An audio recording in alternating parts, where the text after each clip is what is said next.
The glass door to Min-Jun Choi's office exploded outward. Not literally, but the sound of it slamming open might as well have shattered every window on the 42nd floor of Choi Enterprises. Zara Okafor didn't mean to kick it that hard.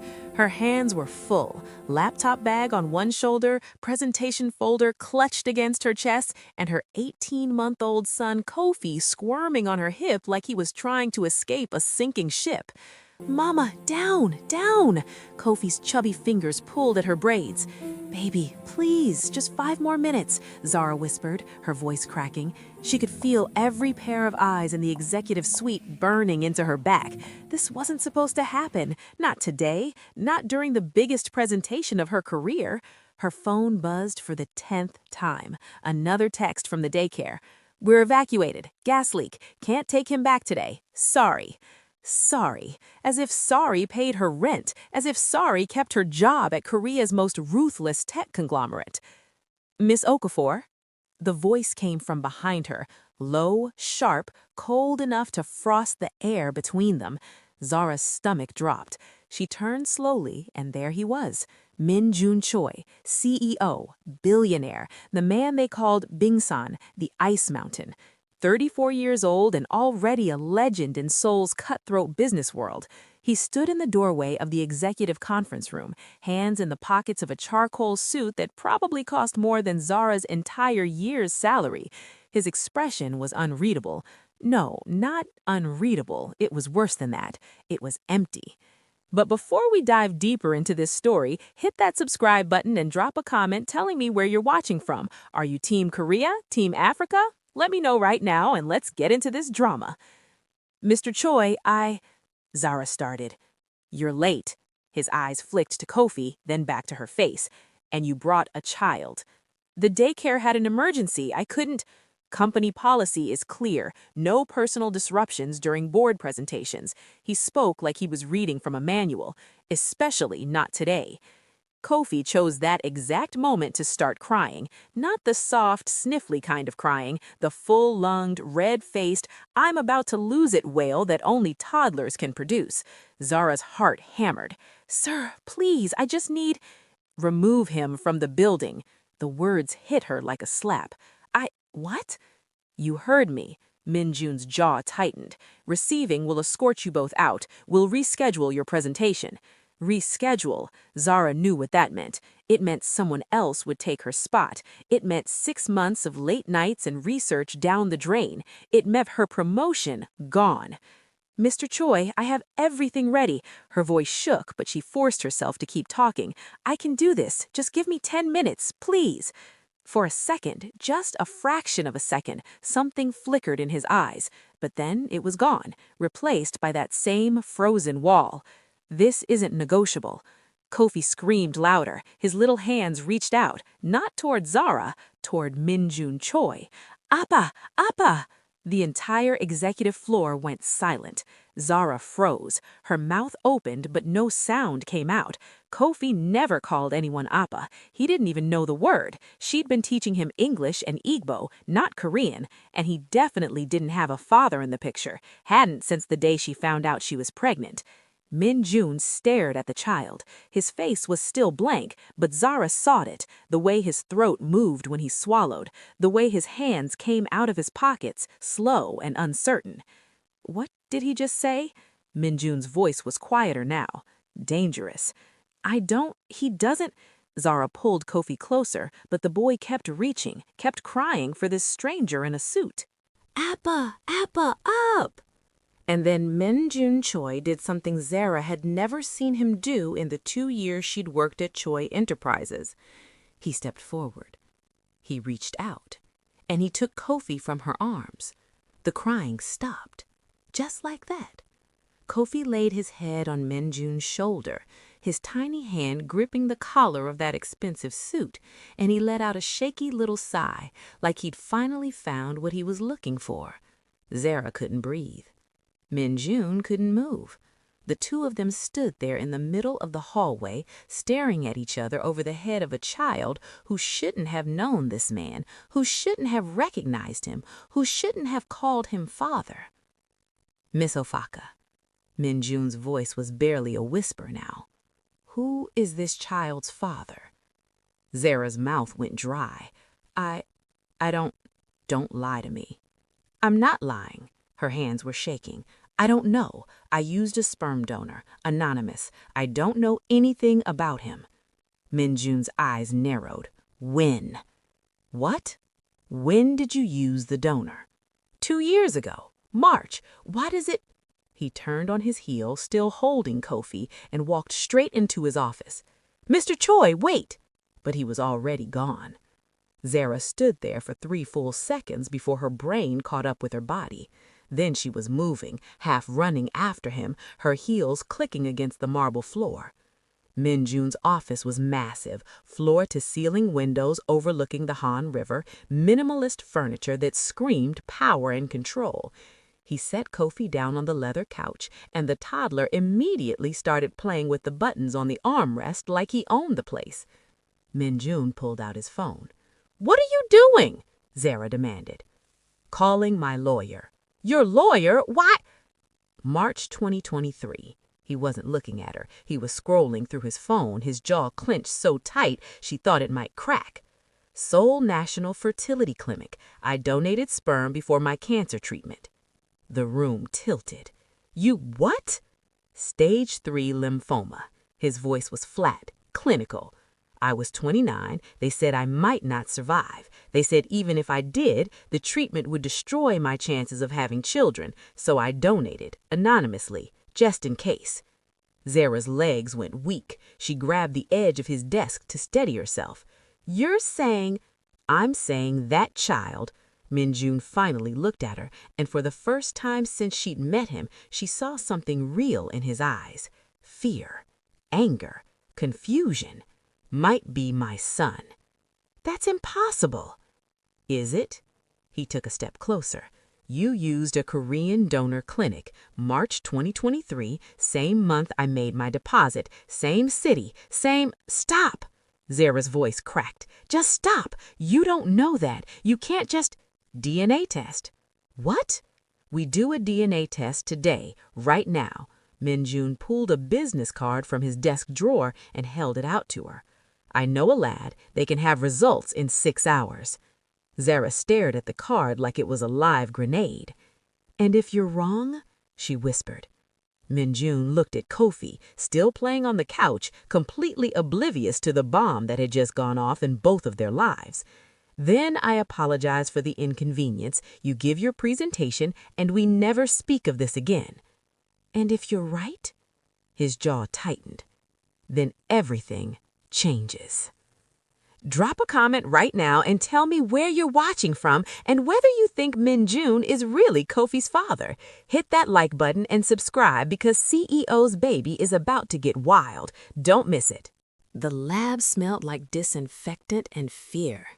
Zara sat in the waiting room, bouncing Kofi on her knee, while Min-Jun paced near the window like a caged animal. They'd been here for 5 hours. 5 hours of silence so thick it felt like drowning.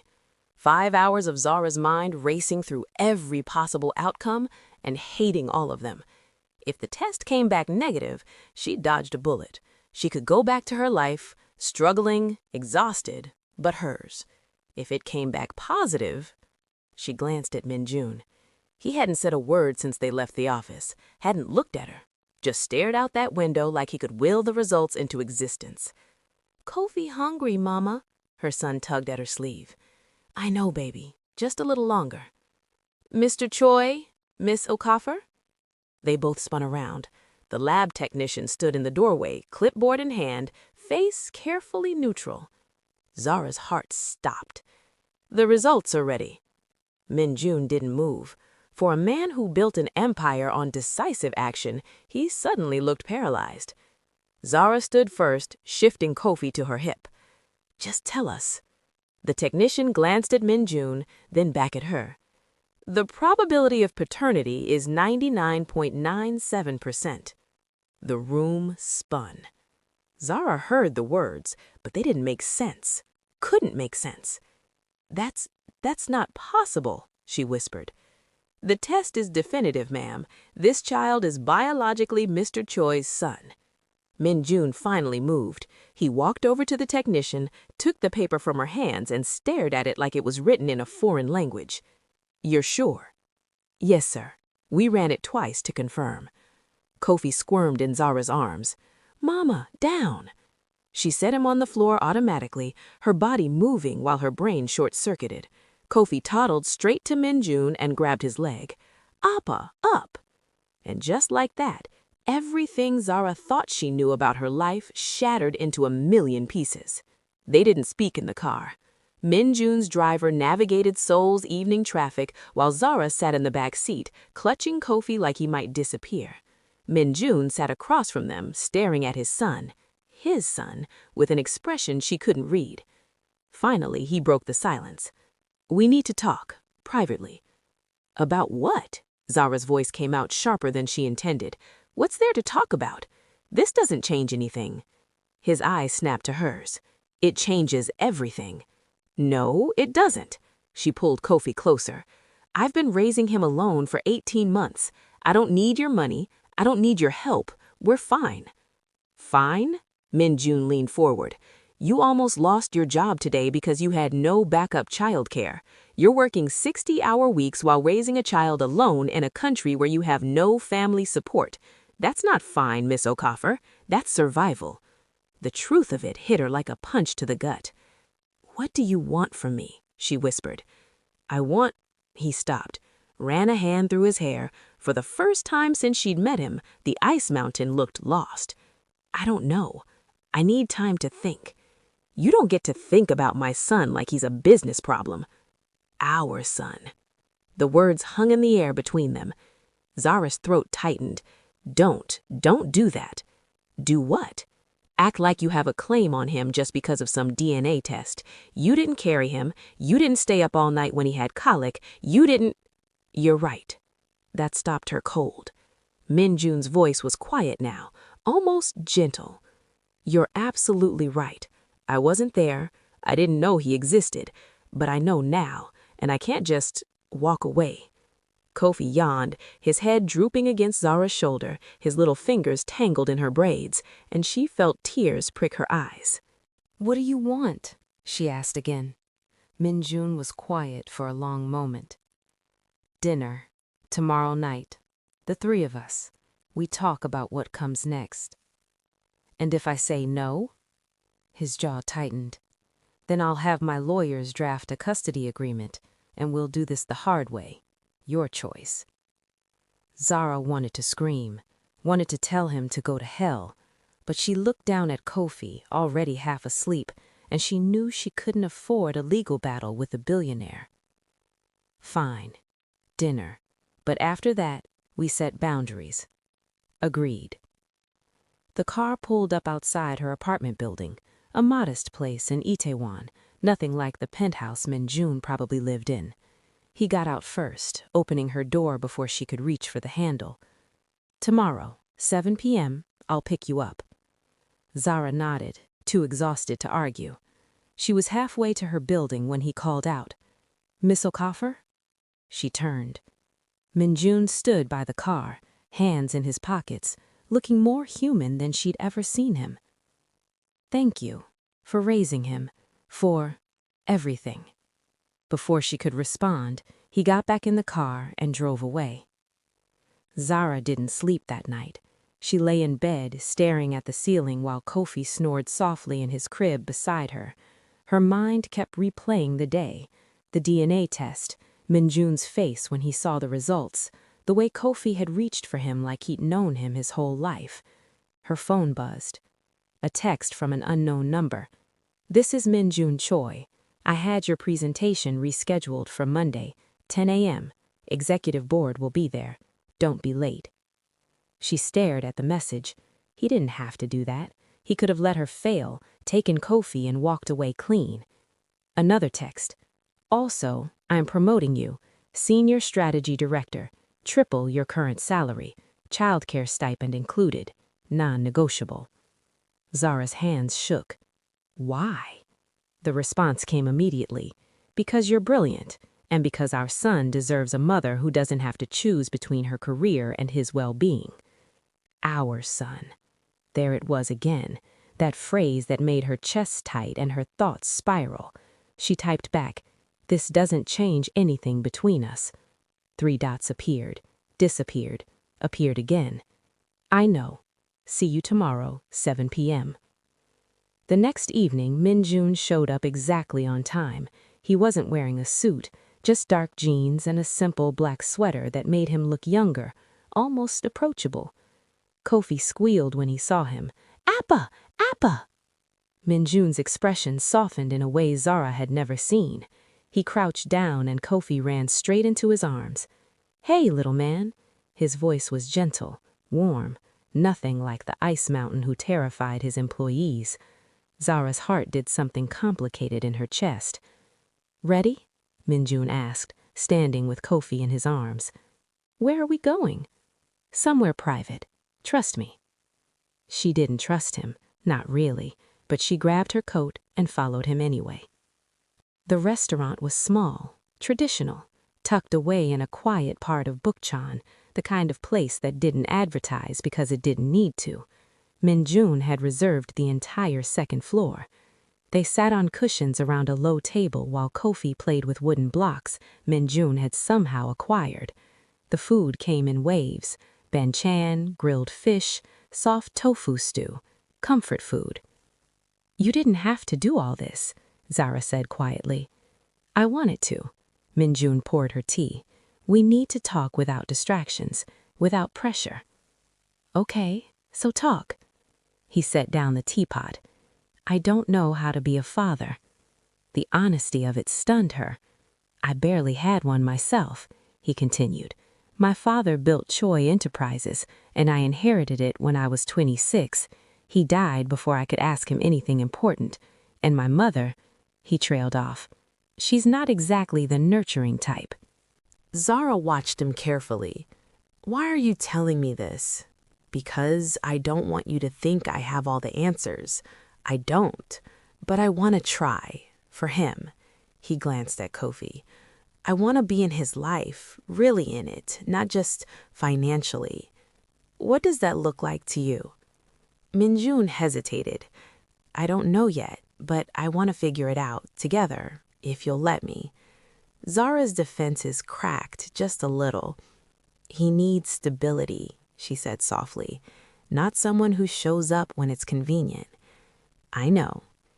And he needs to know I am his mother. That doesn't change just because you're in the picture now. I would never." Min-Jun stopped, took a breath. "You're his mother. Nothing will ever change that. I want to be his father, if he'll have me." Kofi chose that moment to toddle over to Min-Jun, holding up a wooden block. "Appa, tower." Min-Jun's face transformed. He smiled, really smiled, and Zara's heart squeezed. "Yeah, buddy, let's build a tower." And as she watched this cold, ruthless CEO sit on the floor and stack blocks with her son, Zara realized something terrifying. This wasn't going to be simple. What do you think happens next? Drop a comment and tell me where you're watching from. And don't forget to hit that like button and subscribe. This is going to change everything. You don't want to miss what happens when Min-Jun's family finds out about Kofi. 2 weeks later, Zara learned that Min-Jun Choi's mother was a force of nature, and not the good kind. "You will bring the child to the estate this Saturday, 2 p.m. Do not be late." The voice on the phone was crisp, commanding, and left zero room for negotiation. Choi Sun-hee didn't ask, she didn't request, she summoned. Zara looked across her new office, because yes, the promotion was real, and yes, her new space had actual windows, to where Min-Jun stood reviewing contracts. "Your mother just called me." He didn't look up. "I know. I'm sorry." "She wants to meet Kofi." "I know." He set down the papers. "She found out 3 days ago. I've been trying to prepare you, but she moved faster than I expected." "Prepare me for what?" Min-Jun's expression darkened. "My mother is difficult. She has very specific ideas about family, about legacy, about who belongs in our world and who doesn't." The implication hung heavy in the air. "She doesn't think I belong in your world," Zara said flatly. "She doesn't know you. Once she does what? She'll magically accept that her billionaire son has a child with a black woman from Nigeria who used to be a mid-level analyst?" Zara crossed her arms. "Don't insult my intelligence, Min-Jun."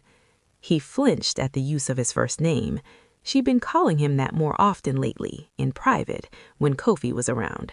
It still felt strange on her tongue. "Just give her a chance, for Kofi's sake." Zara wanted to argue, wanted to tell him that she didn't owe his mother anything. But then she thought about Kofi, playing with the expensive toys Min-Jun kept dying, calling this man Appa with complete trust and joy. "Fine. Saturday, 2 p.m. But if she disrespects me in front of my son, he won't." Min-Jun stepped closer. "I won't let her." The Choi family estate was obscene. That was the only word for it. Gates that probably cost more than Zara's childhood home, gardens that looked like they belonged in a historical drama, a house, no, a mansion that sprawled across the hillside like a monument to wealth. Kofi pressed his face against the car window. "Appa house big." Min-Jun, sitting beside them, smiled despite the tension radiating off him. "Yeah, buddy, big house." "Too big," Zara muttered. The car stopped in front of the main entrance. A woman in a traditional handbox stood at the top of the steps, flanked by two servants. Choi Sun-hee was 63, but looked 50. Her posture was military straight, her expression carved from ice. Zara recognized where Min-Jun got it from. "Ms. Okafor." Sun-hee's English was perfect, accent barely there. "Welcome." The word sounded like a threat. Zara lifted Kofi from his car seat and walked up the steps, spine straight, head high. She'd survived poverty in Lagos, discrimination in Seoul, and 18 months of single motherhood. She could survive one intimidating Korean matriarch. "Mrs. Choi, thank you for inviting us." Sun-hee's eyes dropped to Kofi. Something flickered in her expression, too quick for Zara to read. "Bring the child inside. We'll have tea." Not "bring Kofi," not "bring your son." The child. Choi's jaw tightened, but he said nothing. The sitting room was all traditional elegance, low tables, silk cushions, art that probably belonged in a museum. Sun-hee sat across from Zara, studying Kofi like he was a problem to be solved. "He has the Choi eyes," she said finally. "He has his father's eyes," Kofi corrected gently. Sun-hee's gaze sharpened. "Yes, that's what I said." The tea arrived. Nobody drank it. "Ms. Okafor, you understand that my son's position requires certain considerations. Appearances matter, reputation matters." "Mother," Min-Jun started. Sun-hee held up one hand and he fell silent. Zara's stomach churned. What kind of power did this woman have that she could silence a billionaire CEO with one gesture? "I'm not sure I understand what you're implying, Mrs. Choi," Zara said carefully. "I'm implying nothing. I'm stating facts." Sun-hee leaned forward. "My son is one of the most eligible bachelors in Korea. His marriage will be a strategic alliance. His children will carry on the Choi legacy. This situation complicates things." "This situation is your grandson," Zara said, voice hard. "A grandson born out of wedlock to a woman my son barely knows. You can see how this appears." "I can see exactly how this appears to you." Zara stood, pulling Kosi into her arms. "And I think we're done here. Sit down." The command cracked through the room like a whip. Zara stayed standing. Sun-hee's expression shifted, just slightly. Something that might have been respect flickered in her eyes. "You have fire. Good. Kofi will need that." She used his name for the first time. "Sit, please. We're not finished." Zara sat slowly, every muscle tense. "I don't approve of this situation, but I am not a fool. That child carries Choi blood. He is my grandson, whether I like how he came into this world or not, and the Choi family takes care of its own." "We don't need your money," Zara started. "I'm not offering money. I'm offering protection." Sunhee's voice softened, barely. Seoul society can be cruel, especially to those who don't fit their narrow definitions of acceptable. If you and Kofi are going to survive in Min-Jun's world, you'll need allies. And you're offering to be one? I'm offering to be family, on one condition. Here it comes, Zara thought. You and Min-Jun will marry. The room went silent. What? Zara and Min-Jun said simultaneously. Sunhee looked between them like they were both idiots. You heard me. You will marry, properly. A traditional ceremony. Legitimize the child. Present a united front to society. Mother, we barely know each other, Min-Jun protested. Then get to know each other. You have a son together. You work together. You clearly respect each other, or you wouldn't have agreed to co-parent. Sunhee stood. I'm not asking you to be in love. I'm asking you to be smart, for Kofi's sake. Zara's head spun. This is insane. This is survival. Sunhee walked to the window. My grandson will not grow up as a scandal. He will not be whispered about in Seoul's social circles. He will be a Choi, recognized and respected. And that only happens if you two stop being stubborn and do what's necessary. You can't force us to get married, Zara said. No, I can't. Sunhee turned back to them. But I can make your lives very difficult if you don't. I can make sure every door in Seoul closes in your face, every business opportunity evaporates, every social connection disappears. She paused. Or I can make sure those same doors open, that Kofi grows up with every advantage, that you, Ms. Okafor, are treated with the respect you deserve as a Choi family member. That's blackmail, Min-Jun said coldly. That's reality. Sunhee walked to the door. I'll give you 1 week to decide. Think carefully. Your son's future depends on it. She left. Zara and Min-Jun sat in stunned silence. Kofi, oblivious to the bomb that had just detonated his parents' lives, played with his blocks on the floor. We're not doing this, Zara said finally. Agreed. They looked at each other. Right? Zara added, less certain now. Min-Jun ran both hands through his hair. She's not wrong about Seoul society. The gossip alone could make things very hard for you, for Kofi. So we just get married? Fake a relationship to make your mother happy? It wouldn't be fake. We'd be partners, co-parents. We already are. That's not the same as a marriage, Min-Jun. I know. He looked at her, really looked at her. But maybe it could be, eventually, if we tried. Zara's heart did that complicated thing again. You can't possibly be considering this. Can't I? He stood, moving to the window where his mother had stood moments before. I've spent 2 weeks getting to know my son, getting to know you. You're brilliant, Zara, strong. You don't take my bullshit. You challenge me. And Kofi, his voice softened. Kofi deserves stability, a real family. A real family isn't built on an arrangement. No, but it could grow from one. He turned to face her. I'm not asking you to love me. I'm asking you to consider what's best for our son. Zara looked at Kofi, her baby, her whole world. 1 week, she whispered. 1 week, Min-Jun agreed. 4 days later, Zara's answer came in the worst possible way. She was walking through Itaewon with Kofi when she heard it, a group of women, Korean, well-dressed, standing outside a cafe. That's her, the one who trapped Min-Jun Choi. I heard she got pregnant on purpose, gold digger. Poor Min-Jun, stuck with that woman and her bastard child. The words hit like physical blows. Kofi tugged at her hand. Mama, why crying? She wasn't crying. She refused to cry. But her hand shook as she pulled out her phone and texted Min-Jun. We need to talk tonight.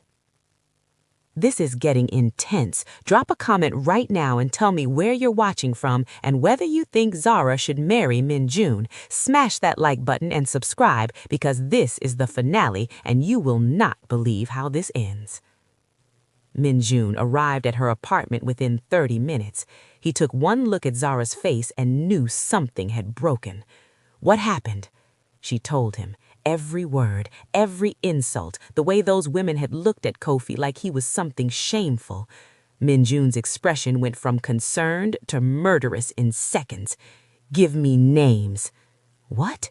"Names, companies, anything you remember about them." His voice was arctic cold. "They'll regret ever speaking about you, about our son." "Min-Jun, that's not—" "They called him a bastard, Zara." His hands were shaking, actually shaking. "They called you a gold digger, and they did it in public, where anyone could hear, where Kofi could hear. He's 18 months old. He doesn't understand."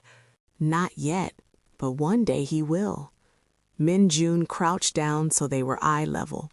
One day, he'll be old enough to hear those whispers, to see people look at him differently because of how he was born, and I will not let that happen.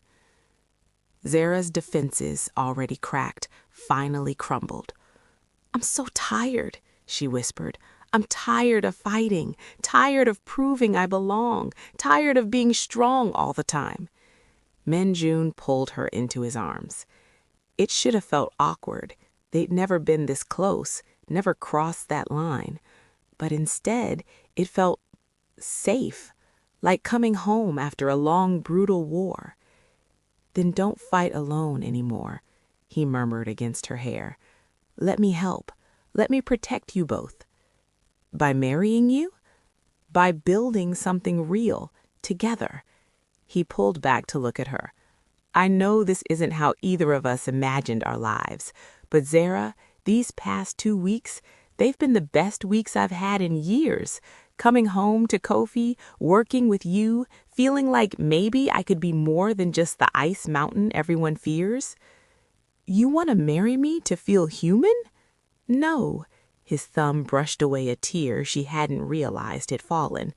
"I want to marry you because when I imagine my future now, you're both in it, and I can't imagine it any other way." Zara's breath caught. "That's not love. That's just getting used to us being around." "Maybe."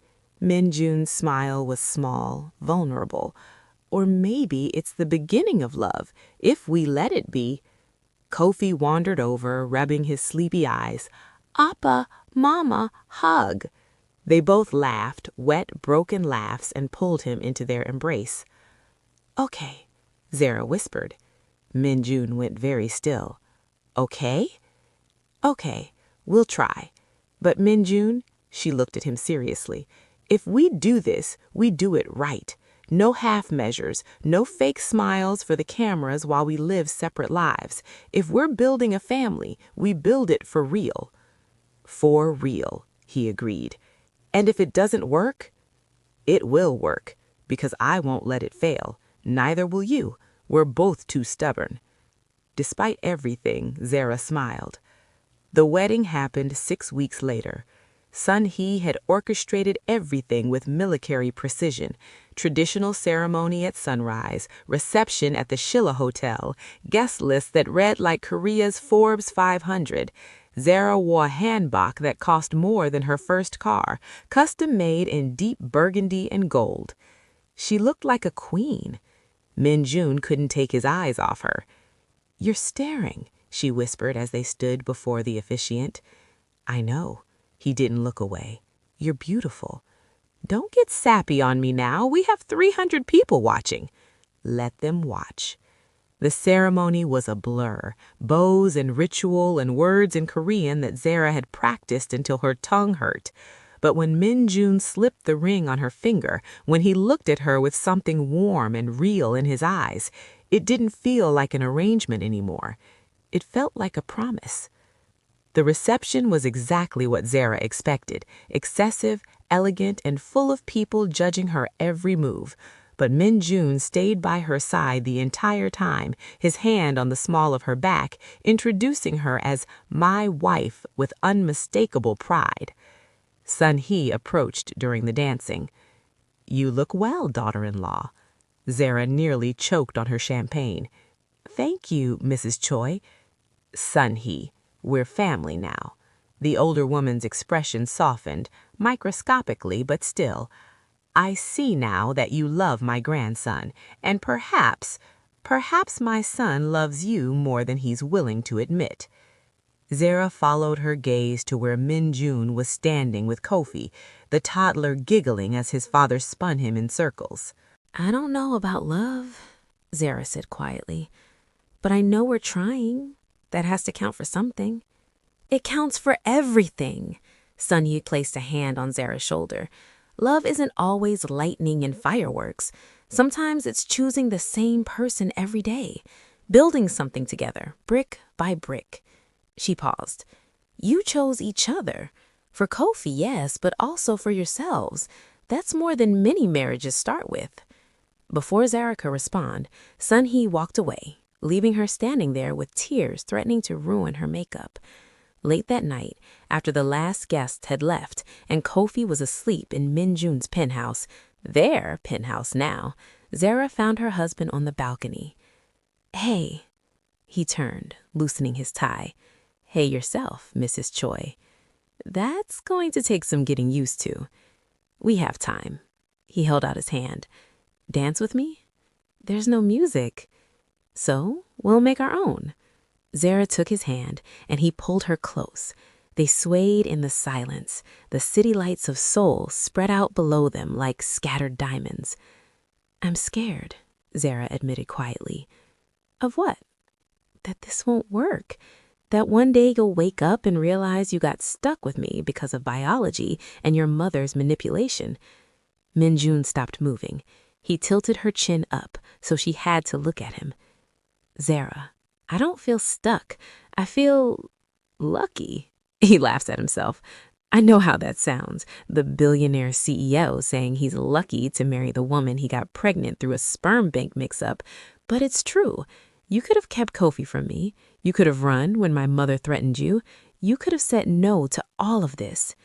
I almost did. But you didn't. You took a chance on me, on us.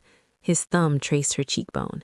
And I promise you, I will spend every day proving that your faith wasn't misplaced. What if I fall in love with you?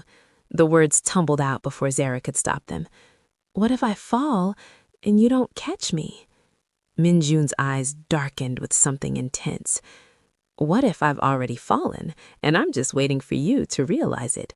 Her heart stopped. Min-Jun, I know we said this was an arrangement, a partnership, but Zara, I haven't been able to stop thinking about you since that first day when you kicked my office door open and stood there fierce and terrified and beautiful, refusing to back down even when I tried to intimidate you. He leaned his forehead against hers. I told myself it was just respect, admiration, but these weeks together, watching you with Kofi, working beside you, learning who you are when the armor comes off, I don't think this is just respect anymore. You don't know that's love, Zara whispered, even as her hands fisted in his shirt. Maybe it's just the beginning. He kissed her forehead, soft, reverent. And I'm willing to wait until you're ready to find out where it goes. Zara closed her eyes, breathing him in. What if I'm already ready? Min-Jun pulled back just enough to see her face. Yeah? Yeah, she smiled, genuinely smiled. I mean, I married you, didn't I? Might as well go all in. He laughed, and it was the most beautiful sound she'd ever heard. Then he kissed her, and it wasn't careful or hesitant. It was certain. It was real. It was theirs.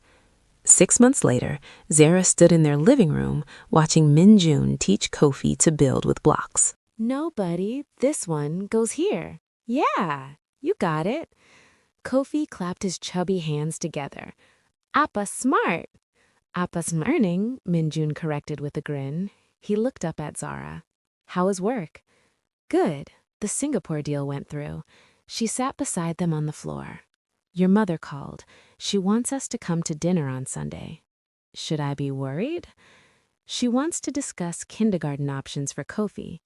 Min-Jun groaned. He's not even 2 yet. Try telling her that. They looked at each other and burst out laughing. This was their life now. Chaotic, complicated, beautiful. Not perfect. They still argued about his workaholic tendencies, her stubbornness, whose turn it was to handle bath time. but they showed up for each other every single day. That night, after Kofi was asleep, Min-Jun found Zara in their bedroom. "I have something for you." He handed her a small box. Inside was a necklace, a delicate gold chain with 3 small stones: emerald, sapphire, diamond. Kofi's birthstone, yours, mine. Min-Jun fastened it around her neck. "I know we started this backwards, but I want you to know I'm all in, Zara. Completely. Forever." She turned in his arms, tears streaming down her face. "I love you." It was the first time she'd said it. Min-Jun's breath caught. "Say it again." "I love you, Min-Jun Choi, even when you're being the ice mountain, even when you buy too many toys for Kofi, even when—" He kissed her, silencing the rest of her words. "I love you too," he whispered against her lips, "my fierce, brilliant, beautiful wife." And in that moment, Zara knew the truth. Sometimes the best families aren't born. They're built by choice, by commitment, by 2 people choosing each other every single day. This was her family, and it was perfect. Thank you so much for watching. If you loved this story, drop a comment and tell me where you're watching from. Should I do a part 2 about their wedding drama with Min-Jun's extended family? Let me know. And don't forget to smash that like button and subscribe for more emotional Afro-Korean love stories. Your girl Zara and the Ice Mountain are just getting started. See you in the next story.